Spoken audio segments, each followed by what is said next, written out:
Kesalahpahaman bukanlah takdir, kepekaan bisa mencegahnya. Assalamualaikum warahmatullahi wabarakatuh. Dalam kasanah budaya Minangkabau terdapat pepatah bijak yang syarat makna, yaitu alun takile alah takalam. Pepatah ini mengajarkan kita tentang pentingnya kepekaan dan kebijaksanaan dalam berkomunikasi.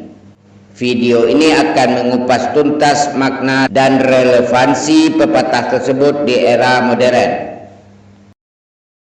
Di tengah riuhnya kehidupan, di mana kata-kata seringkali terlontar tanpa dipikirkan matang, terdapat sebuah pepatah Minangkabau yang menyimpan hikmah mendalam.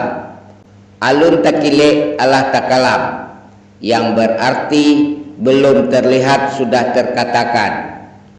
Bukan sekedar ungkapan, alun takile alah takalam merupakan ajaran luhur tentang pentingnya kepekaan dan kebijaksanaan dalam berkomunikasi. Pepatah ini mengingatkan kita untuk berpikir sebelum berbicara, untuk mempertimbangkan dampak setiap kata yang kita ucapkan, bahkan sebelum kita sepenuhnya memahami situasi atau konteksnya.